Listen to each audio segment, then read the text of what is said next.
নমস্কাৰ মই গীতিৰেখা দত্তই আপোনালোক সকলোকে স্বাগতম জনাইছো। আজি লৈ আহিছো এটা কবিতা। কবি পিনাকপানি বশিষ্ঠৰ এটা কবিতা সূৰ্য যেতিয়া নামি আহে গেলিলিও গেলিলিৰ সন্মুখেৰে। 2023 বৰ্ষত গোলাঘাটত প্ৰয়াত সোণেশ্বৰ বৰুৱা আৰু নিৰু বৰুৱা সোঁৱৰণত সদৌ অসম ভিত্তিত সাহিত্যৰ প্ৰতিযোগিতা এলানি অনুষ্ঠিত হৈছিল।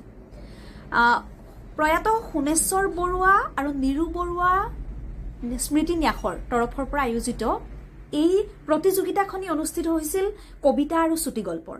আৰু ইয়াতে শ্ৰেষ্ঠ নিৰ্বাচিত দুটা কবিতা আছিলে আৰু সেই কবিতা প্ৰথম 2023 বৰ্ষতে প্ৰথম বৰ্ষৰ শ্ৰেষ্ঠ বিবেচিত কবিতা অৰুণ গগৈৰ কবিতা পানীমলা আৰু আনটো হৈছে পিনাকপানি বশিষ্ঠৰ সূৰ্য যেতিয়া নামি আহে গেলিলিও গেলিলিৰ সন্মুখেৰে। নামটোৱে খুব ভাল লগা, সূৰ্য যেতিয়া নামি আহে গেলিলিওৰ গেলিলিৰ সন্মুখেৰে। আৰু 2024 বৰ্ষতো ইতিমধ্যে হৈ গৈছে এই প্ৰতিযোগিতা লানি। মই 2023 বৰ্ষৰ শ্ৰেষ্ঠ বিবেচিত এটা অন্যতম কবিতা আপোনালোকলৈ আগবঢ়াব বিচাৰিছো আৰু এই কবিতাটো পাঠ কৰিবলৈ অনুৰোধ জনাইছিল এই প্ৰতিযোগিতা ভাগি আয়োজন কৰা ন্যাসৰ স্বত্বাধিকাৰী আৰু তেখেতৰ অনুৰোধ মৰ্মে মই কবিতাটো পাঠ কৰিবলৈ আগবাঢ়িছো। সূৰ্য যেতিয়া নামি আহে গেলিলিও গেলিলিৰ সন্মুখেৰে, সূৰ্য যেতিয়া নামি আহে গেলিলিৰ সন্মুখেৰে, তেতিয়া তেওঁ পাহৰি যায় সকলো থিয়ৰি, পাহৰি যায় জীৱনৰ মৌন আয়তন আৰু নিশব্দে উপভোগ কৰে হালধীয়া উৎসৱ।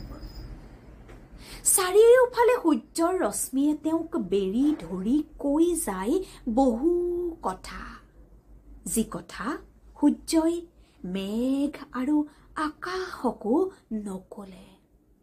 কথোপকথনৰ অন্তত অলপ নিসংগতাই তেওঁক খুন্দা মাৰি থৈ যায় আৰু এন্ধাৰৰ পম খেদি ফুৰা বতাহ জাকেও তেওঁলৈ চাই হাঁহে। ইয়াৰ পিছতে তেওঁ নিজৰ ডায়েৰীটোত লিখি যায় সুৰজ কথা। হে তমসা নাহি সূৰ্য, ধুনীয়া নামৰ পৰ্বতখনৰ উচ্চ শৃংগ তুমি, কি অলংকাৰ পিন্ধি উৰুৱাই আছা উজ্জ্বলতাৰ পতাকা। তোমাৰ সৌন্দৰ্যত মিঠা দেখা গৈছে কোনো সুস্বাদু মিষ্টান্নৰ নহয়, পৃথিৱীক মোহিব পৰা এক সাংঘাতিক মিঠা। তুমি তোমাৰ বিশাল বাসস্থানত মৰ্জিতভাৱে পজ দি থাকা আৰু গোটেই পৃথিৱীখনে তোমাৰ সন্মোহনত ঘূৰি থাকে চঞ্চলতাৰে। পৃথিৱীৰ এক ভাগৰ অসুখী ৰাতিবোৰৰ সৈতে তোমাৰ মহৎ ৰশ্মিটোৱে কিছু ঘণ্টাৰ বাবে লুকা ভাকু খেলে। তুমি প্ৰতিটো অবিতৰ্কিত নিশাৰ আৰ্হি, তোমাৰ নিৰ্দোষ ভংগিমাবোৰ মই আনন্দেৰে চাই থাকো টোপনিত। কেতিয়াবা তোমাৰ ধুনীয়া মুখখন চাবলৈ নিশাৰ অন্ধকাৰক হত্যা কৰিব খোজো মই। কিমান মনোমোহা সেই দৃশ্য, যেতিয়া তোমাৰ স্থিৰ দৃষ্টিত পৃথিৱীখনে ৰমক জমক হৈ উঠে সাধুকথাৰ মায়াবী সোণৰ দৰে।